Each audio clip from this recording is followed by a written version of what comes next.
Hi, good evening.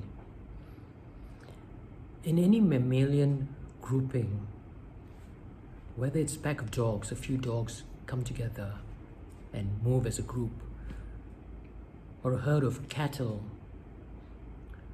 or horses, I don't know what you call groupings of horses. Naturally, within that grouping, there will be a pecking order.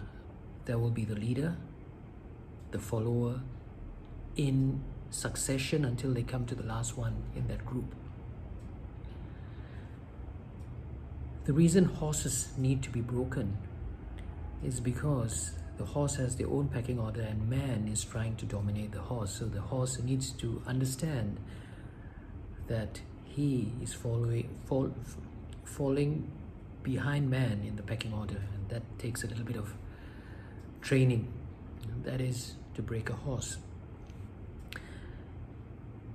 In certain human societies, like in the Indian culture, the pecking order is defined in the culture, in the caste system, in a bigger grouping.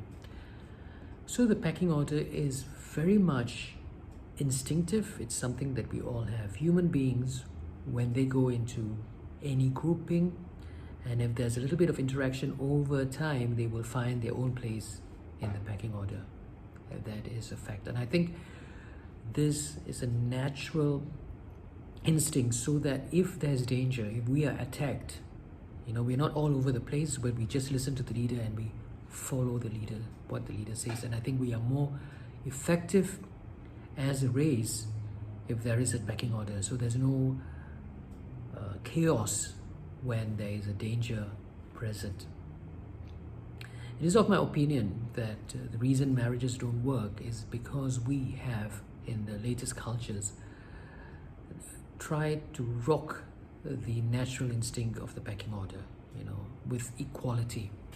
Equality is the new norm, and although it sometimes rocks certain cultural practices that we have, I think the equilibrium will happen over time, and we will adjust to the new ways of doing things. And I think perhaps in the future there will not be such high rate of divorces, because we will fall into a new pecking order, which I don't know what that is, and or we will fall into an area where we can accept that there is no pecking order, because we are so cultured. We overpower our natural instinct, and we condition our mind to accept the new order, the new way of doing things.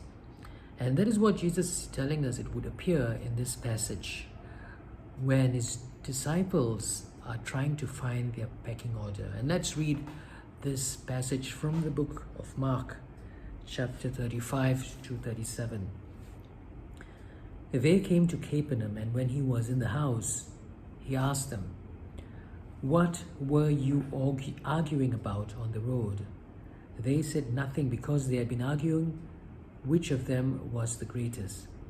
So he sat down, called the 12 to him, and said, "If anyone wants to be first, he must make himself last of all and servant of all."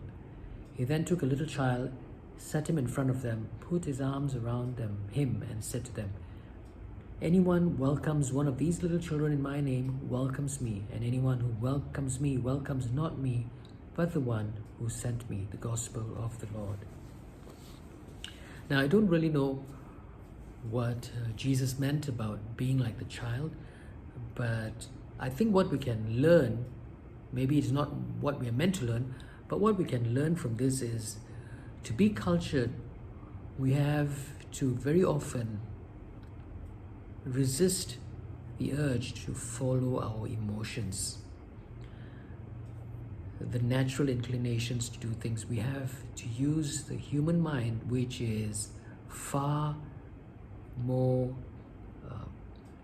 advanced than those of the mammals, the general animal,